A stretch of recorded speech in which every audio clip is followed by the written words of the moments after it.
Another 50 Christians have been gruesomely murdered in the ongoing genocide in Nigeria. Frank Uto, a Nigerian lawyer and native of Yelawata, joins us now.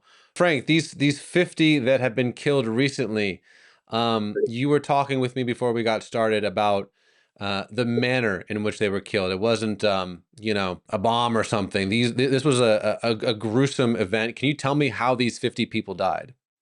The way they kill our people is in the most horrific, the most gruesome, the most cruel manner anyone could ever think. It will make even the devil to shiver. Because what they do is that when they come around, you run into your hut, into your house. And then what they do is that they will now, cycle the house with fear. They will lit fire on the house. And then when you are coming out, they will now hack you down with machete. So they're cutting you as if they are cutting a piece of wood, not as even they are killing a wild animal. You don't even kill a wild animal that way. So they'll bust your brains with machete and you see spillage of brains. I believe you've seen some of these very horrific pictures. They are so graphic. I have hundreds of them in my phone right now. These are my siblings. These are my cousins. These are people I know so well. I know almost 80% of these people. As a matter of fact, some of them, I spoke to some of them a week before that thing happened. And anytime we speak, we talk with dread. We know that we are living on time bomb. We know that these things will come again. So every time I try to give them an advice, to keep their eyes open. But that was what happened. Look, there are two of my aunties who were pregnant. One was pregnant with a twin, with twins. They split open the stomach, they remove the twins, and then slaughter the twin. So that's what's been happening. And when they are doing this, they begin to recite Allah Akbar, which unfortunately has become an internationally recognized slogan and motto for terrorists. It may have good intention. The words in Arabic says Allah is great or something like that. But unfortunately, it has become the most universally accepted slogan and motto for jihadists. So they'll be slaughtering these people and be chanting Allah Akbar. That's what we've been facing. And unfortunately, the government of our country, the government of our state is doing extremely nothing about this because they would just want to be politically correct. Because the kinsmen of these people are the same people who constitute the top echelon of the Nigerian political structure, business structure, and institutional structure. So you find a lot of people who are so reluctant to do something about this because they want to be politically correct. They want to have at every time political benefits and personal aggrandizement. So that's what we've been facing. So like I said earlier, we lived with this. We've been living with it before now. Do you know that before the incident, I'm sorry, maybe I may be digressing, but before the incident of June 13 and 14, before that massacre, 2 weeks earlier,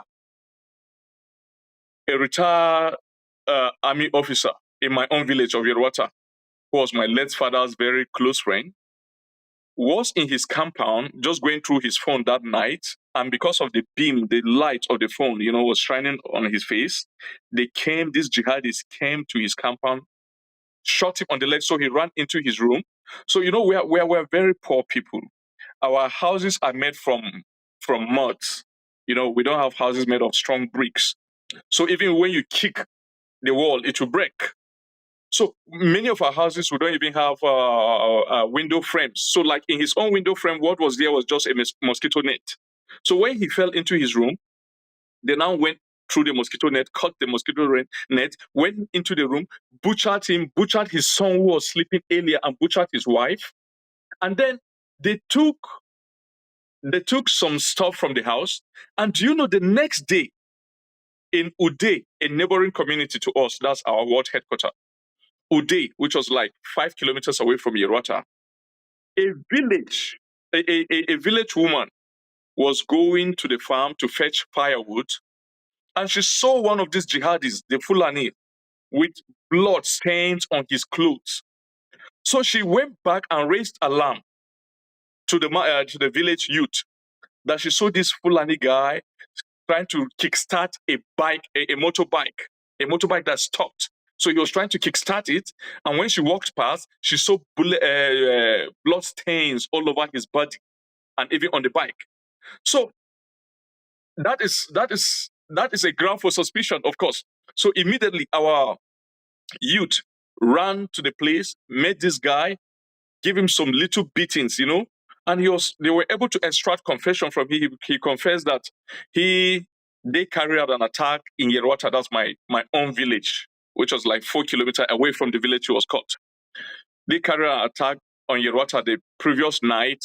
They killed that retired army officer, and this bike was given to him by one of the military guys in Uday. Yeah, a detachment of military.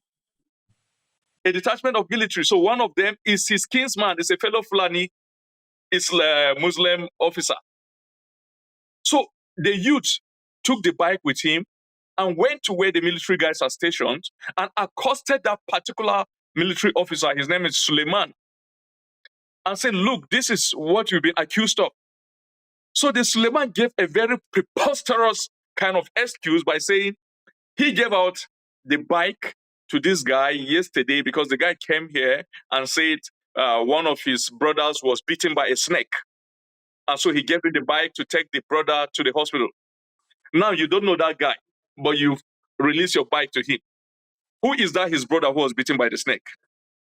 No one could see that person. Which hospital did he take him to? None. So we reported this to the military top echelon in my state capital in Mokodi, which was also headed by another Fulani. That's how these guys are strategic. By another Fulani officer. And that was how the story died a natural death. So far, nothing has been done about it. And